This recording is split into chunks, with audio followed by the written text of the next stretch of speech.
کہانی شروع کرنے سے پہلے آپ سے چھوٹی سی گزارش ہے، اگر آپ نے ابھی تک ہمارا چینل سبسکرائب نہیں کیا تو جلدی سے چینل کو سبسکرائب کر لیں اور ساتھ لگے گھنٹی کے بٹن کو بھی دبا دیں تاکہ مزید ہماری ویڈیو آپ تک آسانی سے پہنچتی رہیں۔ ایک سچی اور سبق موز کہانی۔ رات کی خاطر میرا شوہر ظلم پر اتر آیا تھا تو مجبوراً مجھے ایسا کام کرنا پڑا جسے سن کر آپ بھی سبق حاصل کریں گے۔ عورت کو ان کاموں پر مجبور نہ کیا جائے جو اس کے بس میں نہیں ہوتے، ورنہ وہ ایسا قدم اٹھا سکتی ہیں جسے اس عورت نے اٹھایا۔ یہ کہانی اسی کی زبانی سنیے۔ میرا نام نسرین ہے۔ میری شادی کو 2 سال ہو گئے تھے لیکن ابھی تک کوئی اولاد نہیں ہوئی تھی۔ اس روز میرے شوہر نے مجھے بہت بے دردی سے مارا تھا اور اس کی وجہ یہ تھی کہ میری ساس نے میرے شوہر کو میرے خلاف اکسایا تھا کہ یہ عورت پیدائشی بانجھ ہے اور اس عورت سے اولاد نہیں ہونی، اس کو چھوڑ اور کسی دوسری سے شادی کر لے۔ میری ساس کی انہی باتوں کی وجہ سے میرا شوہر بات بات پر مجھے ڈانٹتا اور اس روز تو اس نے حد ہی کر دی۔ مجھے مارنے پیٹنے کے بعد بھی سکون نہ ہوا تو مجھے کہنے لگا اگر تم ماں نہ بن سکی تو میں تمہیں چھوڑ دوں گا اور کسی دوسری عورت سے شادی کر لوں گا۔ میرا جیٹھ شوہر کا بڑا بھائی پاس ہی کھڑا تھا اور سارا منظر دیکھ رہا تھا۔ اس سے رہا نہ گیا تو اس نے میرے شوہر کو برا بھلا کہنا شروع کر دیا۔ اس پر میری ساس نے اسے بھی برا بھلا کہنا شروع کر دیا۔ میرا جیٹھ عمر میں مجھ سے کافی بڑا تھا لیکن اس کی شخصیت میرے شوہر سے بالکل مختلف تھی۔ دراصل پہلے تو میرے شوہر کا رویہ میرے ساتھ بہت اچھا تھا، لیکن شادی کے 4 سال گزرنے کے بعد بھی جب کوئی بچہ پیدا نہ ہوا تو اس کو رویہ میرے ساتھ بدلنے لگا تھا۔ اس نے اپنی ساس اور شوہر کے طعنوں سے تنگ آ کر اپنا علاج بھی کروایا، لیکن خرابی میرے شوہر میں تھی اور وہ اس بات کو ماننے کے لیے تیار ہی نہیں تھا۔ اس روز میں نے تہیہ کر لیا کہ ماں بننے کے لیے میں کچھ بھی کروں گی۔ اگلے دن ہی میں گھر میں کسی کو نہ پا کر اپنے جیٹھ کے کمرے میں چلی گئی، جو کہ اپنی بیوی کی وفات کے بعد اپنی چند ماہ کی بیٹی کے ساتھ اکیلا رہتا تھا۔ کہا کہ کیا بات ہے؟ میرا جیٹھ میری طرف دیکھ کر بولا۔ میں نے اس کے سامنے جا کر اپنی چادر اتار دی، اس کے پیروں میں رکھتے ہوئے بولی، جیٹھ جی مجھے بچہ چاہیے، کچھ بھی کر کے مجھے بچہ دلوا دو ورنہ میرا گھر برباد ہو جائے گا۔ اب میں اور مار نہیں کھا سکتی اور نہ یہ دکھ برداشت کر سکتی ہوں کہ مجھے چھوڑ کر کسی اور کا ہو جائے۔ یہ کہہ کر میں بھی آگے بڑھی اور جیٹھ کے قریب جا کر کھڑی ہو گئی۔ میرے جیٹھ نے میری ساری بات سمجھ لی تھی۔ وہ پیچھے ہٹتے ہوئے بولا، نہیں کہا کہ یہ سب غلط ہے، میں ایسا نہیں کر سکتا۔ میں نے کہا تو ٹھیک ہے، پھر جب تمہارا بھائی مجھے پیٹتے پیٹتے مار دے گا یا مجھے چھوڑ دے گا تو تم میری بے بسی دیکھ کر اٹھتے رہنا اور مجھے مرتے ہوئے دیکھتے رہنا۔ یہ کہہ کر میں واپس مڑنے لگی کہ اس نے میرے کندھے پر ہاتھ رکھا اور مجھے اپنی طرف کھینچ لیا اور میں چپ چاپ اس کے سامنے بچھ گئی۔ اس وقت اپنا گھر بچانے کے لیے میں اور کرتی تھی تو کیا، خیر امید بھر آئی اور کچھ ہی دنوں بعد میں اپنے شوہر کو خوشخبری دی کہ اب میں ماں بننے والی ہوں۔ اور اس خبر پر وہ ایسے خوش ہوا جیسے کسی قاتل کی سزا موت معاف ہونے پر وہ خوش ہوتا ہے، اور میں اپنے شوہر کی خوشی دیکھ کر خوش تھی۔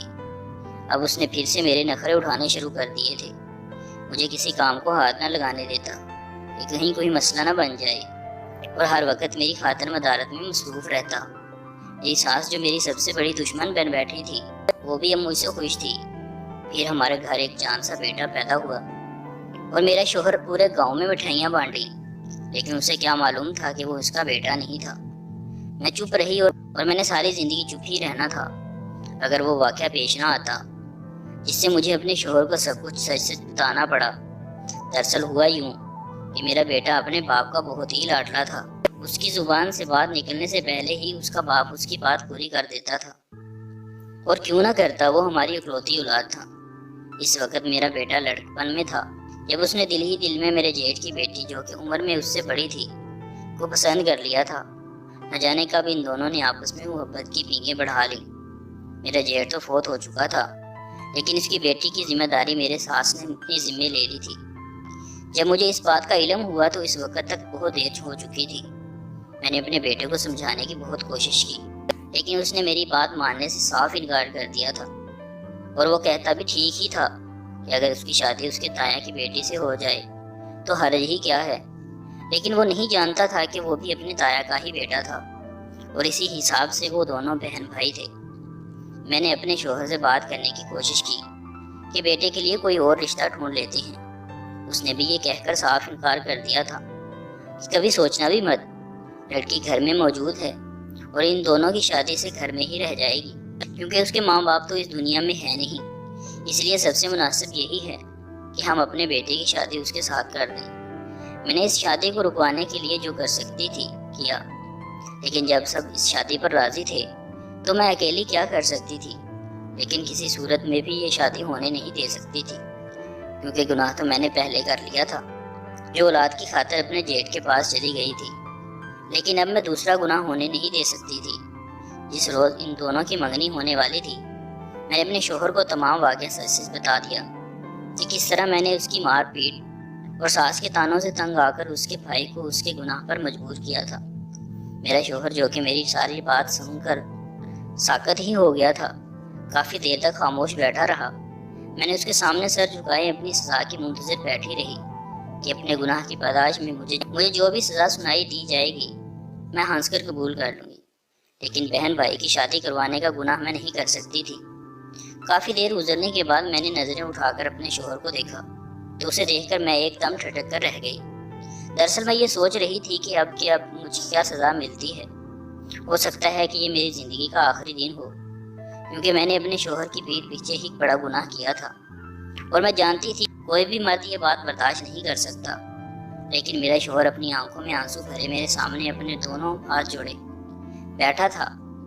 وہ میری آنکھوں میں دیکھتے ہوئے بھرائی ہوئی آواز میں بولا، نسرین، میں تمہارا بہت بڑا گناہ گار ہوں۔